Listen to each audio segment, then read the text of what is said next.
É isso, muita informação pela frente. É só o comecinho do nosso Jornal da Oeste. A gente começa falando sobre um depoimento importante que tivemos hoje, no caso da vaza-toga, do vazamento de mensagens dos gabinetes de Alexandre de Moraes. Na manhã de hoje, o ex-assessor jurídico de Alexandre de Moraes, Eduardo Talhaferro, foi à sede da Polícia Federal em São Paulo prestar depoimento sobre o vazamento dessas mensagens. E quem acompanhou está lá, inclusive, ao vivo, aqui em frente à sede da Polícia Federal em São Paulo.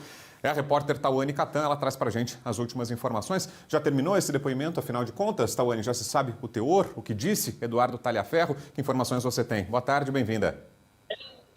Boa tarde, Brown. Boa tarde à nossa audiência. Eu estou em frente aqui à Superintendência da Polícia Federal em São Paulo e o Eduardo Talhaferro, ex-assessor do ministro Alexandre de Moraes, do Supremo Tribunal Federal, ele negou ser o responsável por vazar conteúdos relacionados a medidas a serem adotadas pelo Poder Judiciário brasileiro.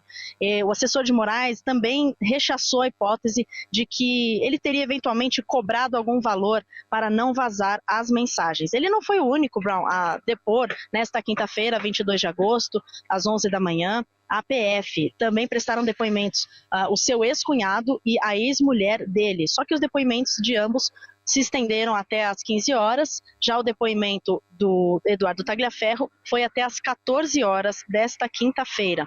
E ele depõe no âmbito da mais nova investigação aberta por Moraes no STF. O magistrado ele determinou a instauração de inquérito para apurar o suposto vazamento de mensagens entre membros do seu gabinete no STF e no Tribunal Superior Eleitoral. Brown.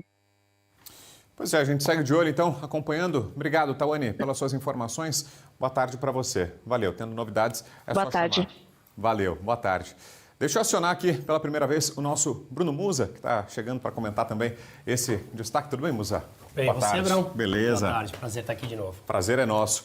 Vamos aí, o que a gente vê é que a investigação caminhou no sentido contrário ao que se esperava, né? Se ao invés de serem esclarecidas ser esclarecido o teor das mensagens, as eventuais ordens ilegais, fora dos autos, fora dos ritos oficiais. Na verdade, não. Agora, o que o Supremo Tribunal Federal quer esclarecer é de onde veio a mensagem. Aliás, violando até o princípio constitucional do sigilo de fonte, né? Vai esclarecer como o jornal Folha de São Paulo conseguiu as mensagens. O Eduardo Talhaferro, que a Tawane mencionou, está no centro das investigações. Você acha que isso é um sintoma de que o outro lado das investigações não deve caminhar? Vai ser uma tentativa de jogar uma cortina de fumaça, talvez botar uma pedra no assunto principal, que é o teor das mensagens reveladas, Musa? Esse é o sintoma, né? Tá muito claro, assim, tá muito explícito isso, né, no dia a dia. É o que você tá falando, bom, é a sua área, o jornalismo. Você sabe que manter o sigilo da fonte é algo extremamente relevante para você poder noticiar uma matéria, né, muitas vezes em que você não pode dar essa fonte. Como é que o STF está mais preocupado em saber como vazaram as notícias que são extremamente urgentes, né? São extremamente preocupantes ao entendermos que o ministro do STF fez o que fez com aquelas falas, como que descobrir a fonte pode ser mais importante do que entender o teor daquilo tudo? Então, realmente, é a inversão de valores que a gente vive no Brasil hoje, claramente, né?